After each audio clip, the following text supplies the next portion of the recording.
Prepare yourselves, folks. What you're about to witness is the introduction taken from the first ever Pokemon video game released in North America. This now multi-billion-dollar franchise was my obsession from the ages of 5 to 10. When selecting a piece of digital literature to analyze for my final project, it occurred to me that revisiting my favorite childhood video game would give me an opportunity to delve into themes that my chubby first grade self could not comprehend. As Professor Oak here will explain, the main objective of this game is to collect and train as many of these animated little creatures as you can. These animated creatures are called Pokemon. You are watching footage from the original 1996 Red version of Pokemon, but because of Pokemon's explosive popularity, every few years there has been a new edition released. I recently replayed the original Red version to reacquaint myself with the gameplay. But years ago, I beat at least one game in each of the first 4 generations of the game series.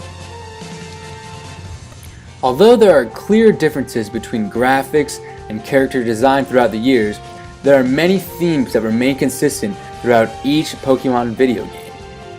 In order to fully grasp the literary devices embedded within the Pokemon universe, I felt it necessary to research the game's creator.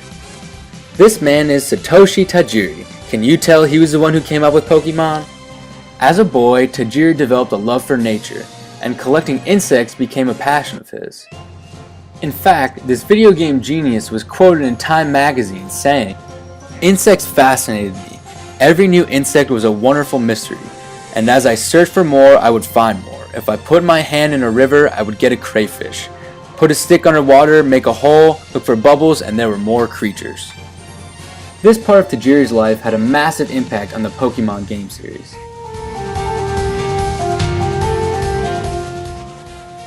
Do these creatures look familiar? These years spent collecting creatures shaped Tajiri, and his love of the natural world translated into a powerful underlying theme permeating the entire family of Pokemon games. Satoshi Tajiri created Pokemon as an analogy for the natural resources that exist in this world. By constructing Pokemon as an analogy for natural resources, Satoshi Tajiri was able to utilize elements of setting as well as various plot mechanisms to impart a fundamentally environmentalist theme. Through usage of these digital literary devices, the Pokemon games conveyed Tajiri's belief that humans must maintain a respectful and mutually beneficial relationship with the natural world, ultimately resulting in a peaceful and more prosperous society. It is critical to realize the implications of Tajiri's far-reaching perspective. Because his audience is made up of primarily children such as these, this hidden environmentalist ideal has a far more formative impact on their still developing opinions. It is not difficult to draw the analogy between Pokemon and natural resources.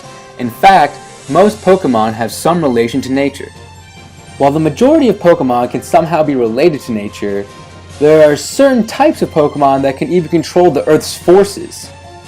For example, this battle scene in the 3rd generation Pokemon Emerald demonstrates the 2 legendary Pokemon Groudon and Kyogre dueling it out.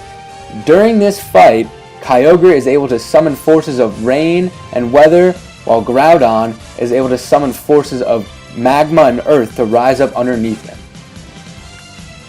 This alone is evidence enough to prove that Pokemon are not simply witnesses to nature like cows or donkeys, but in fact a part of nature, just as natural resources. If treated correctly, these powerful Pokemon will use their strength and abilities to aid humans in their day-to-day tasks.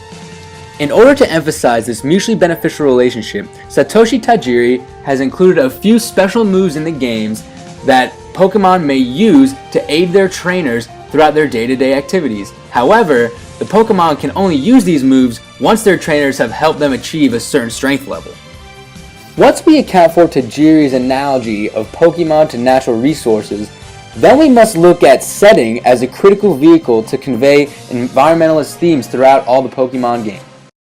The Pokemon maps are all about getting back to nature, filled with lush forests and other vibrant natural settings. There are even fruit-bearing bushes that require you to replant berries in order to reap the benefits of these plants in the future. Another element of setting contained in the Pokemon video games that communicates a respectful relationship between human and natural resource is the Safari Zone.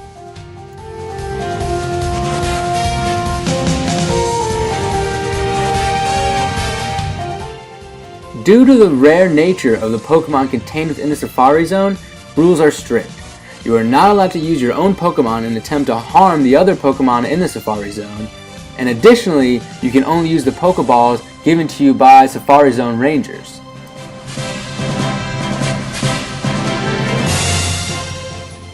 Another element of the Safari Zone that communicates mutual respect between human and natural resource is the Pokeblock feeder.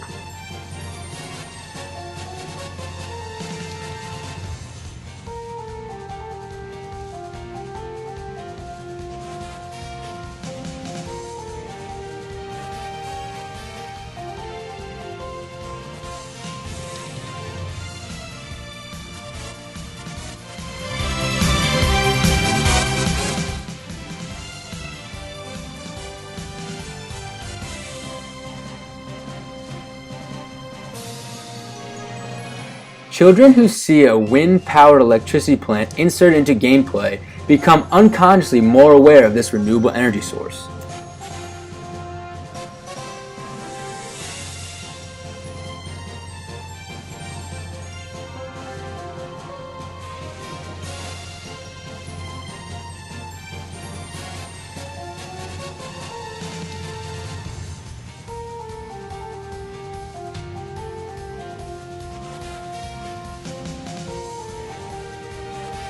Is a clear perpetrator of the mutually beneficial agreement between Pokemon as natural resources and humans.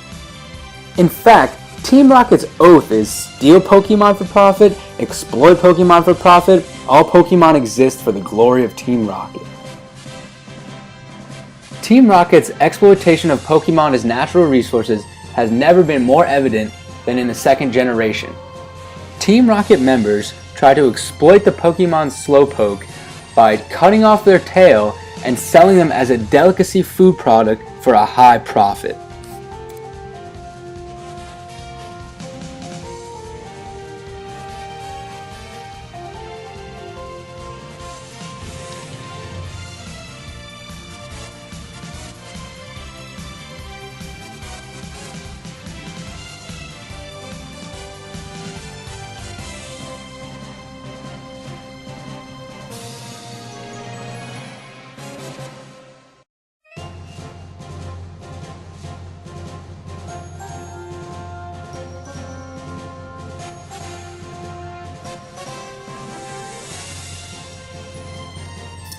Coinciding with the analogy of Pokemon as natural resources, this would indicate to the audience that even though there may be short-term success in terms of exploitation of resources, establishing a respectful code of conduct is a superior course of action in the long run.